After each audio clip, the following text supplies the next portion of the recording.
Hello, everybody, and welcome to the final third. And today we're going to be looking at Premier League Matchweek 32. Pretty big match week for West Ham, especially. Had the biggest result of the match week. We will discuss that further down the line. And we were going to be talking about the Champions League games, what we think is going to happen, who we think is going to go through, what might happen in the games. I mean, let's be honest, the games are still relatively close, so realistically anything can happen. And it's Champions League, so anything can happen in that. But before we jump into any of that, Al, can you please reveal the player from the last quiz? Yes, it was Darren Bent. A pretty prolific goal scorer back in his day, and I'd say a Premier League Barclays man. Proper Premier League Barclays man. But yeah, let us know if you got that in the comments down below, and of course we'll do the new quiz at the end of the video. Perfect. Let's jump straight into it. And obviously, starting off with mentioning West Ham, they were the first game to be played. It was West Ham versus Wolves. As you can see, Al is very happy. Oh, very happy. It was a 4-0 smashing by West Ham. Smash. Al, do you want to talk about West Ham? I mean, you are the fan. Yeah, look, massive result in the relegation battle. Not only because first of all, it was the first game of the match week, meaning if we won, we put pressure on the other teams in the relegation battle, and we did. We won. And not only did we win, but we won convincingly, which is also, a good sign of momentum going forward into another games in the last 6 games. Which is massive considering how close the relegation battle really is between, I'd say, Nottingham, Forrest, Tottenham, and West Ham. I know some people might have included Leeds in there, but obviously we'll go on to them later. I don't think they're in it anymore personally, but again, we'll talk about that later. But yeah. Let's just start off. Tati Castellanos, what a game from him. Look, something I've always liked about Tati Castellanos is his work rate. He's always had a massive work rate in every game he plays. Maybe he doesn't get the finishes at times and, the goals, but he always puts in effort, and that is what you can always respect. But this game, he also got the goals, which was insane. And the player that I really want to highlight, the key player that I want to highlight, and I have to talk a lot about, is Mavropanos. Oh my days, what a turnaround for this guy this season. 2 goals, massive goals. Maldini. Literally played like Maldini. I genuinely thought it was Maldini reincarnated with Mavropanos. It's insane. The Greek god at West Ham is insane, bro. The way he played that game, not only did he get the goals, but the way he commanded the defense. Yeah, like I said it before in terms of the turnaround, and I compared it to the arc of Maguire. I never meant to compare it to Maguire himself in terms of the way they are, but the arc that he's had from going from being one of the most hated players in the squad by the fans to one of the most loved at the moment. I love him at the moment, and he's genuinely, every time I see him in the lineup now, I feel safe, calm.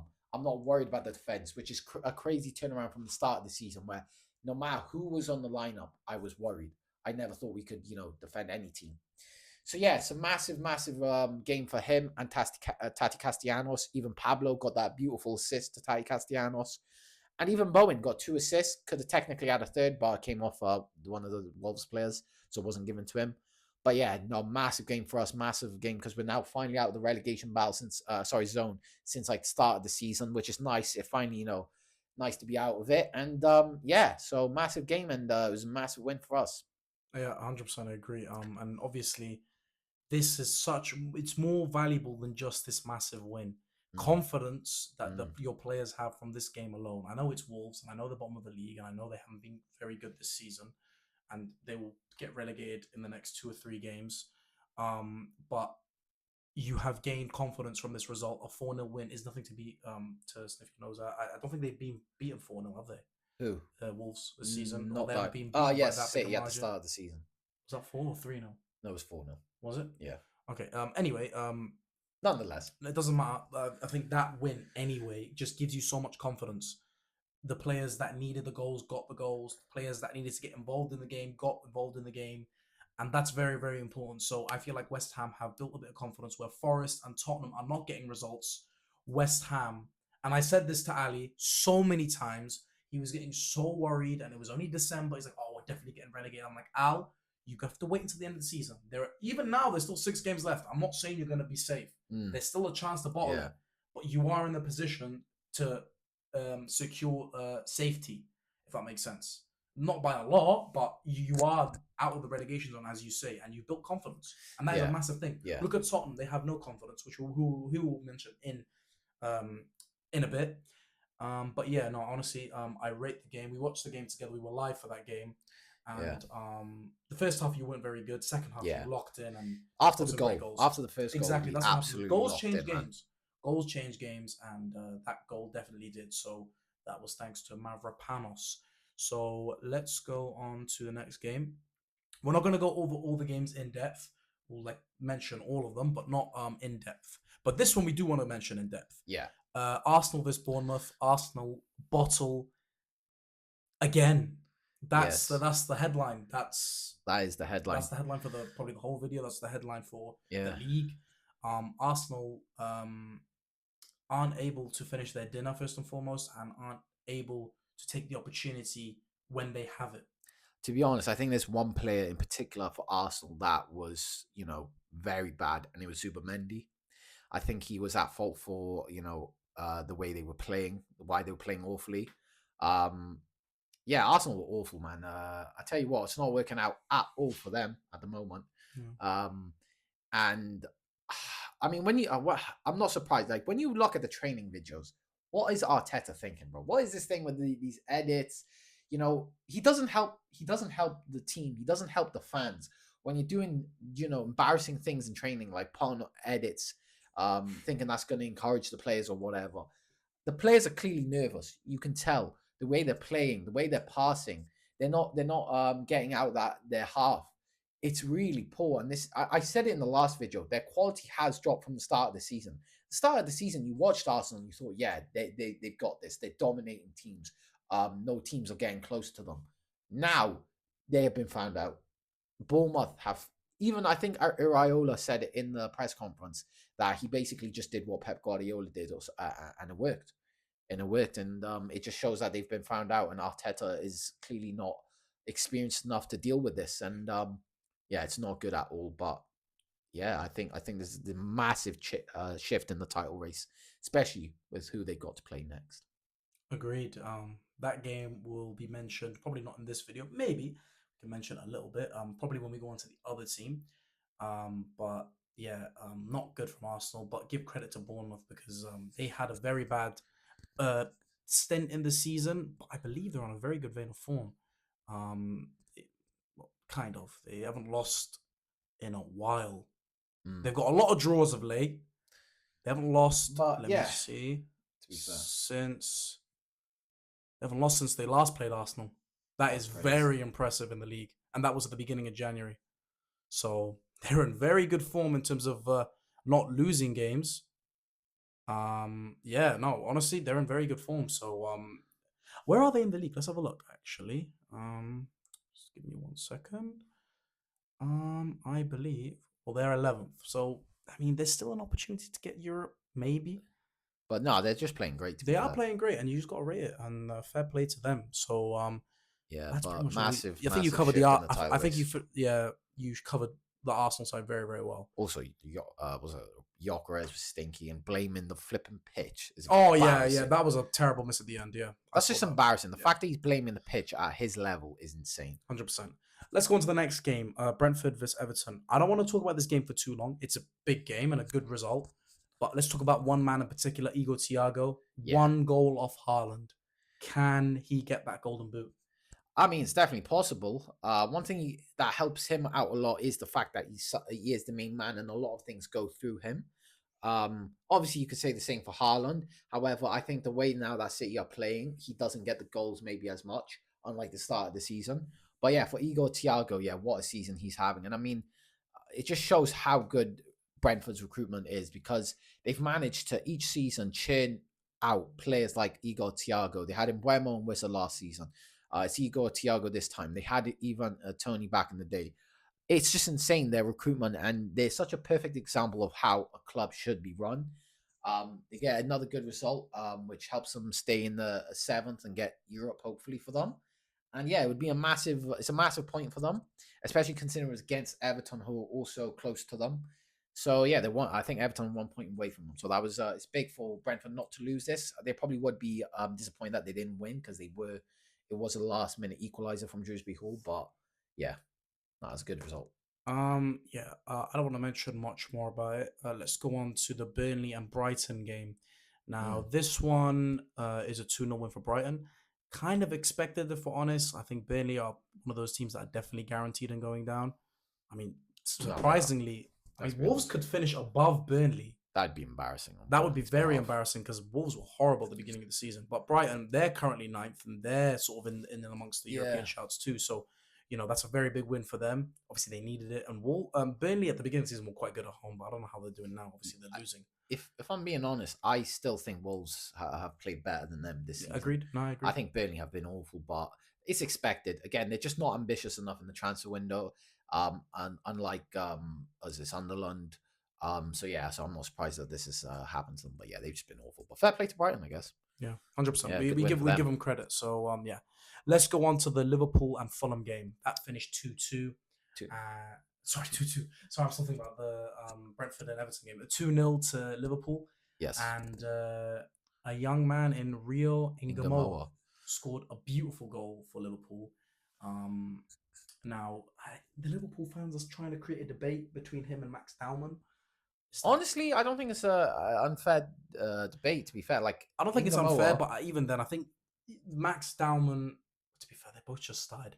I don't know. To be honest, I think it's a. Let's just say the future is bright for the wingers of England. Yes, that's for sure. This is the thing with England. They have wingers right now that are. I mean, Rashford's very exciting at the moment. To be fair, but Saka is relatively boring as a winger. I don't think I just don't think he's effective. And that's what I'm saying. I think Max Dowman is way more entertaining than what Saka is. When you watch, I know we're not even talking about Arsenal anymore, but when you watch Saka, he doesn't instill fear in the defenders whatsoever, and that is a massive problem. These defenders have no problem defending him. He's become too predictable. I have said it. I do also think he's been, overplayed massively by Arteta, but unfortunately, he's become very ineffective now. And quite frankly, there's so many more wingers I'd take over Saka in the Premier League. To be honest, I take Bowen. I've said that so many times. I said at the start of the season, Bowen's better than Saka. I was crucified for it. And now look at it. Everyone would agree with me. He is so much better than Saka. But yeah, Saka's just fallen off a cliff. It's kind of sad to see. I want to mention one thing about Saka as well. Obviously, I had my it's not obvious, but I had my coaching course on the Sunday, which was yesterday, which was this will be released on Tuesday, so it will be the previous Sunday. There was a guy who was doing the course as well, who actually owns an agency. Is it? And he was talking about how players in the Premier League have kind of lost their flair, and he gave Saka as an example. He said he never really rated Saka to begin with. Yeah.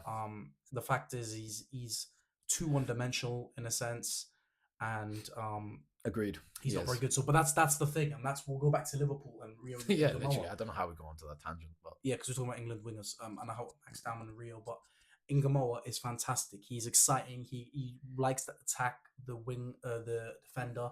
The thing is, and I really hope this isn't the case, I hope they don't kill that from him, because a lot of young players start off very, very flary, very, very fearless. But then the more they're in the first team, the more that they're told to not do that. Yeah. And I hope that's not the case. We need wingers like this, because you look at the likes of PSG, who we will mention later. Barcola, Doué, Dembele, Kvaratskhelia. All these guys, they're very, very dangerous because they run at a man and they just have no fear.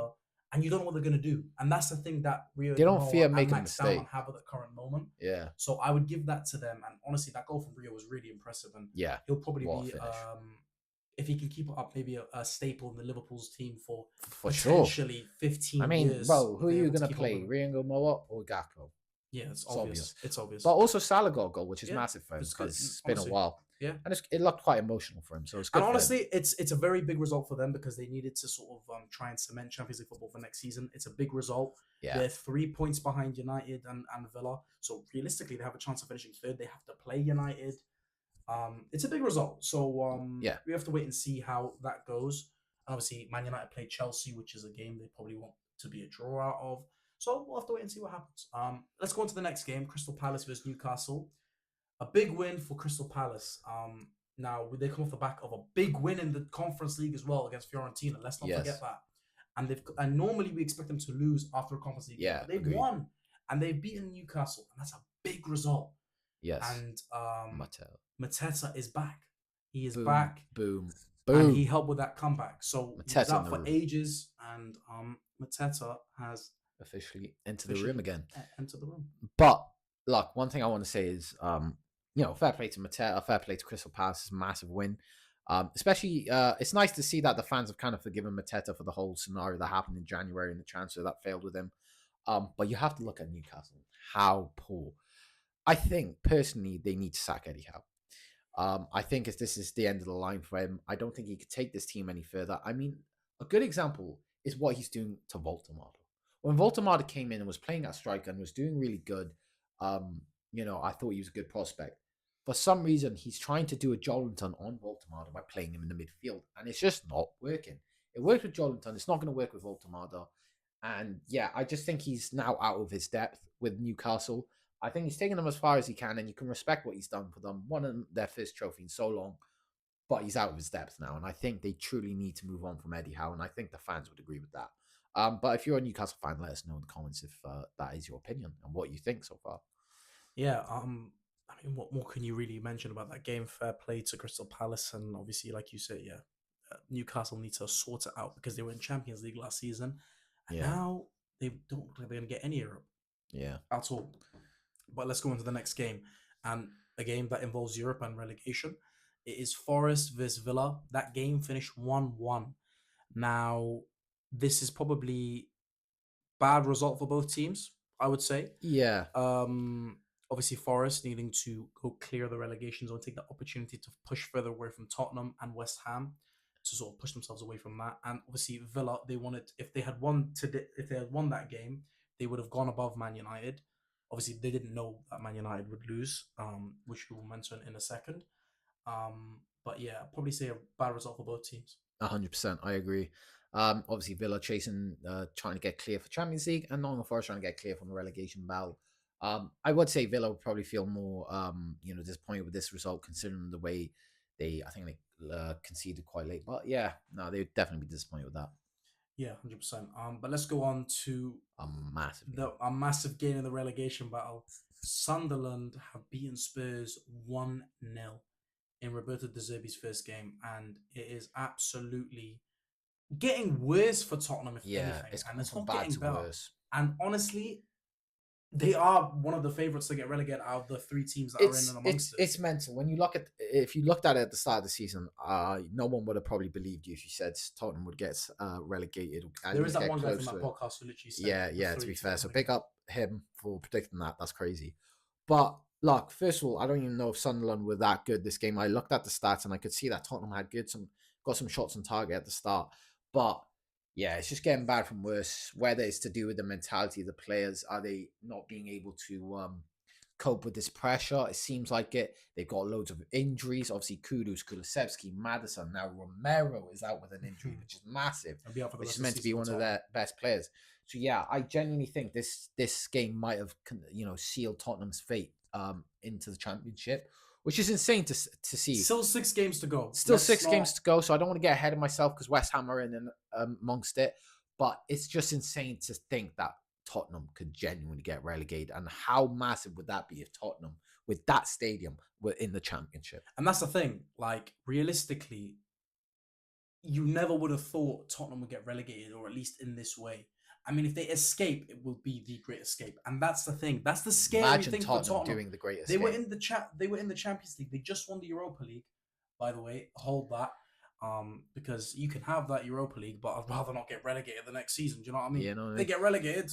We're laughing. What happens to them though? Because you got to think about the money the players are on in the A championship. lot of the players will leave.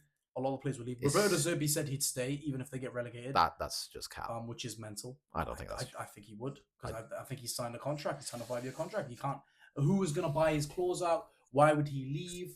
Why would he say those things? That might be a bit loud. But yeah, why would he say those things if he's not going to stay? So I think he will stay no matter what happens, because he has stated that. And if he doesn't, he's a big snake. Yeah. So yeah, I think that's pretty much what we want to mention about Tottenham. So, but let's go on to another game in the title race, and this one was a convincing 3-0 away win for Manchester City against Chelsea. Let's talk about one player in particular, Ryan Cherky. Oh my god, what a player! I honestly think next season he'll be the Premier League Player of the Season. Oof. I do. The way he's playing, not only is he effective, he's so enjoyable to watch. Agreed. Honestly, every time I watch him, every game, I just think like He's a rage baiter, isn't he? he is a rage baiter. First thing I want to say, thank you Chelsea for taking him on for the team. Massive from you guys, massive. We Thank you, respect Moses that. Casino, for giving that goal for Doku. Appreciate you. Yeah, we really appreciate it. I think we're all in agreement that we don't want Arsenal to win the league. Yep. So Chelsea, that's massive from you guys. Respect. But no, truly, let's get on to the game. Man City for the first half weren't good, to be fair, respectfully. And to be honest, I would have never thought they would win 3-0 that game. But I mean, when you got a manager like Guardiola, of course he can be able to turn around. In the second half, he did, and they ended up winning 3-0. Now, understandably, the third goal was a mistake from Chelsea, and it was just a shit goal, really. But you still got to give credit to City, the way they were playing, the way they were pressing, and everything like that. But yeah, like you say, Ryan Cherky, I genuinely think I don't even think this is a hot take or whatever at all. Next season, I think he will be the player of the season. Does he win young player of the season this season? Honestly, I'm just trying to think who it is amongst it. Surely. Yeah, huh? I think Surely, right? Who else is close to him? How old is he? I don't think there's a young player at the moment. Do you know what's so funny? Yeah, the only young player that could come close to him is a player on his team. 2022. Yeah, Nico O'Reilly. Nico O'Reilly. Yeah. Oh my god, that player is insane. Even His Kusanov. ceiling is mental. Oh no, actually, Kusanov as well. You're not wrong. Junior Krupi. Krupi. I get it, but bro, He'd the be way amongst Cherky is playing, I think he's Yeah, no, fair enough. That's one thing I would say. undeniably the young player of the season, and he's No. just so good to watch. Just flair. He gives me Neymar vibes. Like he's just enjoying football. The way he enjoys his football, the way he plays it with such a calmness. It doesn't he has no fear. Just pulls off whatever he wants to do. You know what I mean? Do you know that same scout I was talking to you about? We were Yeah. talking about Ryan Cherky because obviously he looks at young players and trying to get them in. He mentioned him, and we were talking about how when he was 16, he was at Lyon, and he was already being talked about. And I was really surprised that it took him this long to get to a big team, but realistically, it probably is for the best because now that 6 years that he's had at Lyon, or 5 years, sorry, that he had at Lyon, to grow with the first team, to make a name for himself. And that United game last season really impressed me the most because he was a proper shithouse. Yeah. And he was a good player on top of that. He backed what he was doing. He backed the skill. He backed the talk with the skill. So yeah, when honestly, I'm going to talk about the coaching as well. What you do is you talk about the technique, then the skill. So you learn the technique, then you learn the skill. This guy just got it. It's like he knows it off by heart without even having to do it. It's insane. He's just like he's honestly one of the most technically gifted players in the Premier League at the moment. Arguably the world. In the world as well, you could argue, because when I say that, I mean in the sense of what he can do with the ball at his feet. There's a lot of things he can do that not a lot of players can do at the moment. Scout also mentioned he's a very big street baller, and that's true. Yeah, exactly. He just reminds me of a street baller. Yeah, he looks like he is a street baller in the favelas in Brazil. That's what he reminds me of now. And it's so good in Francais. So yeah. You got to respect it. But now we got to go on to the final game, and not a good one for not a good one for Manchester United. Very good one for Leeds, because it helps them get clear, probably cement relegation their zone. Premier League status for next season. But again, there is still a long way to go. And Man United making it on a bit of a wobble, not winning in the last 2 games and having to play Chelsea in their next game. And 2 red cards in 2 games. 2-1 and 2 red cards in 2 games. But let's talk about that red card. Now, when we watched the game. We literally just came off watching. We literally just came off it, and we had a live as well. Where loads of people said it's not a red card. We've been robbed. Now, I've seen comments from Michael Carrick. I've seen comments from even Jamie Carragher and Bruno Fernandes. They all disagree that it's a red card, and I agree the fact that it's not a red card, because realistically, VAR, what it does to make it worse, they slow it down. They go in close, and they see that Martinez's hand is in Calvert-Lewin's hair. Yeah. I'm pretty sure a lot of us before have had that situation. Yeah. Maybe let's say you have You, your, you can, unfortunately, what VAR doesn't look at is context in the sense that you could clearly see he's not trying to grab the hair. I know he's unfortunately has. It's like, you know what it is. You know when like his hands already in the head. You know when you jump up, you have to have your hands up. Yeah, yeah. That's how you get It's height, it's especially for someone like him, where he's, with all due respect, he's really yeah, small in comparison to Calvert-Lewin. And Calvert-Lewin's got a hell of a jump, so he's got to have a big task to jump up. So obviously his hands got to go up, and his hands got caught in his hair. And you know when you're trying to pull it away, it's yeah, not there was no intent to pull his hair. It's more pull away, because again, he's not got the type of hair to even try and pull it. It's yeah, more that he's pulled on his bubble by accident, trying to pull away, and it's a disgrace that it's been given. yeah. In the rules, okay, but again, it's not Mark Cucurella hair. It's It's like it's really yeah, curly, and it's not just there's no intent behind it. it's not just that decision, but there was you could For the argue first goal. first goal Yeah. that Calvert-Lewin it probably should have been disallowed because he's a He hit elbowed Yoro in the Leniero. face. Yeah. And just like other incidents in the game which just went Leeds' way. Yeah. Look, one thing you've got to say is now, was the referee entirely at fault for why United didn't win this game? Probably not. United just weren't good enough No, in they weren't good general enough. to They win didn't, that they game. didn't finish their chances. You know what I mean? The thing is, in the second half, we actually did have chances. In the first half, you couldn't say that. Yeah. After the red card, if anything, we made better chances than we did with the 11 men. Yeah. And that's the strangest thing. But yeah, I don't know what to say. I would say that Man United, again, Bruno Fernandes getting another assist, standard. Yeah. But it's not relevant to the game because we're making it difficult for ourselves. And people are saying that we are guaranteed Champions League football. Are we? If Chelsea beat us, if Liverpool beat us, we're playing Brentford as well in our next 3 games. Honestly, we have a hard run of games, and we got to play Brighton away. This will truly show how good Carrick can be and whether he deserves the job. Exactly. This is the test. Exactly. This is This squeaky is the bum test. time in the season. We need to get, I believe, at least 3 wins or 4 wins in our last 6 games to secure Champions League football, which seems easy enough. But again, we are playing, a difficult run of games in our next 3 as well. If we, let's say, lose all 3 or draw and lose 2, and you've made your life so much harder because Chelsea could be close, Liverpool could be above you, and Villa could be above you. Yeah. We could be down to 5th, Chelsea closing on us, and we still have to play, I believe, Forrest, Sunderland, and Brighton. Yeah. And those aren't easy games either. So we could go from being 3rd place outright to being 6th place. Yeah. It's still a possibility. It's unlikely, but with the way the games are going, again, you could just say it's rustiness as well. Definitely. But I would say it's on a knife edge right now, especially with the form we're in. A draw against Bournemouth, which obviously we can see they're a good team.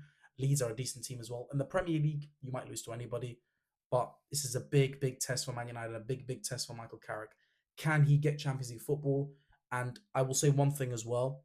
We've talked about, would we give Michael Carrick the job? I wouldn't. I feel like for his experience, it's not enough in these situations. It's not his fault that we're in this position. Well, to be fair, it is his fault that we're 3rd place in the league because we've won loads of important games under him. But again, I would say that's purely vibes. Now that those vibes have gone, we're back to not playing very well. And I feel like we need a manager that can come in and really get a hold of the dressing room and make a massive difference. So that's why I wouldn't bring Michael Carrick in if I'm honest. Fair enough. Like, massive game for Leeds. Obviously, makes them a bit steer away from the relegation zone. And, Okafor got 2 goals, which is good for him. He's been really good recently for Leeds, but not great for United. Yeah, and that is it really for the Premier League side of things. Let us know what you guys think.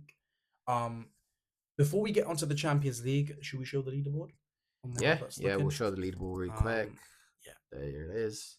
Probably got to get that Man City shirt ordered ASAP. And I saw them play it with it against Chelsea. It's bloody horrible. Right, let's get on to the Champions League. So the first game, which is going to be played today, later in the day, is going to be Atletico Madrid versus Barcelona. Yeah. And Atletico won 2-0 away from home, and it's a home game. Now, what do we think is going to happen? Let's be honest. They have a great lead. Simeone going to do his haram ball as he normally does. I just think it's going to be a straight haram ball sesh from Atletico Madrid. I think they'll win it, and I think they'll just make it difficult for Barcelona to score. Simple. I will say one thing: if there is one player that can have an impact, and this is the game, I think if Lamine Yamal, if he does something in this game to help Barcelona come back, I think he should be seen as probably the best player in the world. Fair enough. Bold take, And but fair that's enough. if he does it. We will Yeah. discuss it in the next video if he does. And Yeah. if he doesn't, it doesn't mean he's a bad player, by the way. That's not what I'm saying. But I'm saying it will take him to up another level Yeah. if he does something in this game and helps Barcelona come back, Yeah. which he is the player that will make the difference for them. 100%. So that's what I will say about this game. Liverpool vs Paris. Not much you can say. Let's be honest. I think Liverpool cooked you. I mean, they talk about the Anfield. Let's be honest. I'm pretty sure Anfield will have a great stadium. I mean, Liverpool, if they get an early goal, that could be a massive thing. But honestly, PSG are too good to get knocked out. I honestly think PSG were just toying with them in the first game. I agree. I think PSG is just too good. So that's what I would say. I think that it probably will be PSG's favour. So you said Atletico and PSG so far. Arsenal versus Sporting. Now, honestly, I don't know. Arsenal. Let it all work out. Honestly, I wouldn't be surprised if Arsenal bottle this. Honestly, I was about to say that because against a team like Sporting, I feel like I would love it, and I think I deserve it. Honestly, I think they could do it. They could do it because Arsenal have been bottling left, right, and centre. If they were to bottle this, they're playing Man City on the weekend. Yeah, this is a massive game for them. This is important for them. It can help. I think if they can win this game, it gives them the confidence to go into that City game and possibly do something. But if they do not win this game, if they do not go through, I think, call it a day. I think they'll lose literally everything. I think the league will be gone. I think the Champions League's obviously gone then. But they are the better team, and they are probably the. So realistically, they should be going through, but don't be surprised if they bottle it. That's the summary. Consensus. Yeah, that's the consensus. And we'll go on to the final game, and arguably the biggest game of the Champions League final: Bayern Munich versus Real Madrid. Realistically, with the form, with the way the Bayern Munich have been playing, Bayern Munich should cruise this. Yeah. But it's the Champions League. It's Real Madrid. The history, the comebacks, the remontada. They are the one team you can never count out. Yeah. In the Champions League football. So Bayern are the favourites, but you can never, ever count out Real Madrid, even in the worst of scenarios. I know they lost to Arsenal last season, got knocked out by them, but even in that situation, they were still seen as remontada possibles. Now, if they do this, if they knock out Bayern, they are arguably the favourites because they know how they got the experience. They have the experience with young players as well. Them young players have experience of winning the Champions League, and that's what Real Madrid. Yeah. Champions League's in their blood. So let's say Bayern is the favourites, but do not be surprised if Real Madrid make a remontada. Because again, it's only a 1 goal in it. So if they get an early goal, don't be surprised. And that's it. That is all the games that are covered. So Al, do you want to give us the quiz for the next player, please? Yes. And the first fact is he won the UEFA Champions League twice before playing in the Premier League with one of Europe's biggest clubs. Second fact, he was part of Real Madrid's squad during the early 2000s Galacticos era. Third fact, he joined Chelsea in 2003 and was known for his versatility, playing both in midfield and at right back. Fourth, he later moved to Newcastle United, where he continued as a reliable and experienced player. And the fifth and the final fact, this Cameroonian international was known for his powerful long-range shots and set-piece ability. So let us know if you know who that is in the comments down below, and we'll reveal him at the start of the next video. Perfect, guys. Thank you very much for coming in. Really appreciate it. Please leave your predictions for the Champions League. Leave your thoughts on the Premier League games as well. But that is it from us for this video. So please leave a like, subscribe, turn on your notification bell so you get notified when we upload videos, and we will see you on the next one. Take care, guys. Take care.